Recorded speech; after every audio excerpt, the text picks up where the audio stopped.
Welcome to अजू बाबू official channel. सांग मैंने आज लंच पाई गोटे बिना प्याज रसुण रे तरकारी प्रस्तुत करुछि। परिबा सब कटा हो सारी। चलते आम स्टार्ट करवा। तापाई कि काटी पटल 2 पीस, तापर बीम काटी, पोई काटी,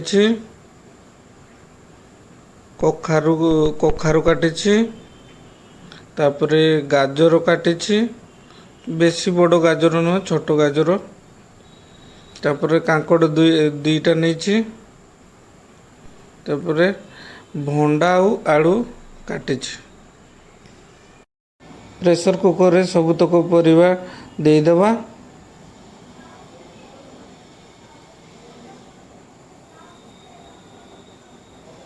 तापर आम किसी पानी ऐड करदेवा। तापर प्रेशर कुकर ढांकुणी टी देदेवा। तापर आमे ताकू गैस ऑन करवा। गैस ऑन कि चूल्हा पर प्रेशर कुकर टी देदेवा। 2टा सीटी मारिबा पर्यंत आम वेट करवा। देखो बैगण आ पोई अच्छी से मसला कषिला आमे ताकू ऐड करवा। तरकारी पाई मसला प्रस्तुत करवा। प्रथम गोटे चामच गोटा जीरा नेबा, गोटे कटा होइतिबा टमाटो नेबा एवं गोटे कटा होइतिबा अदा नेबा, 2टी कंचा लंका नेबा, ताकू ग्राइंडिंग करवा। मसला रेडी।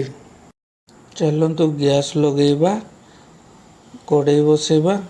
कड़ाई गरम हो जाइए, तेल 2 चामच पकेबा। तेल गरम हो जाइए, तापर आम चीनी ऐड करवा। चीनी मेल्ट हो जाइए, लंका गुंड ऐड करवा। तापर मसला ऐड करवा। मसला भल से मिक्स करवा।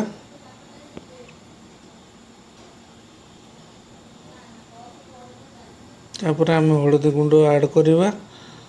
तापर आम जीरा गुंड ऐड करवा, धनिया गुंड ऐड करवा, करी पाउडर ऐड करवा एवं ताकू भल भाव आम मिक्स करवा।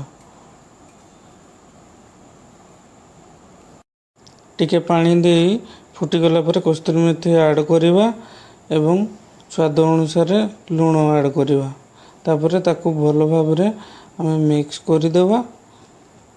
मसला हो जाइए, कटा होइतिबा बैगण एवं पोई पत्र को मसला ऐड करवा।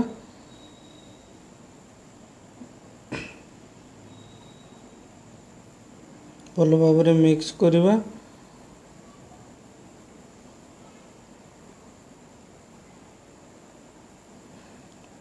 देखंतु पोई बैगण सिझी आसिलानी। प्रेशर कुकर सिझा परिबा हो जाइए। तापर सिझा होइतिबा परिबा को ऐड करवा मसला सहित। ताकू भल भाव मिक्स करवा एवं गैस मीडियम फ्लेम रे रखिवा हल्ला पर्यंत। आमर हो जाइए।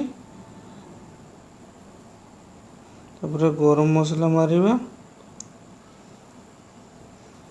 तापर धनिया पत्र देदेवा एवं गैस को बंद करदेवा। लंच पाई टिफिन रेडी हो जाइए। बर्तमान मो ऑफिस बाहर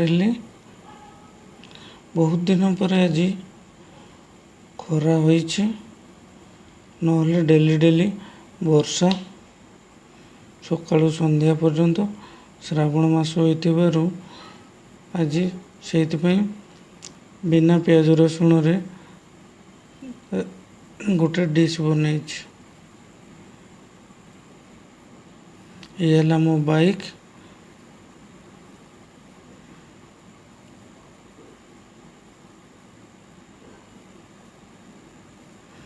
ये आम गली रू बाहर के सीधा मु ऑफिस जाऊँ। मु ऑफिस रे पहुँची गली। वर्तमान लॉगिन करुछि। एटा मोर फास्ट ब्लॉग। ଆପଣମାନଙ୍କୁ କେମିତି ଲାଗିଲା କମେଣ୍ଟ ମାଧ୍ୟମରେ ଜଣାଇବେ। ନମସ୍କାର, ଜୟ ଜଗନ୍ନାଥ।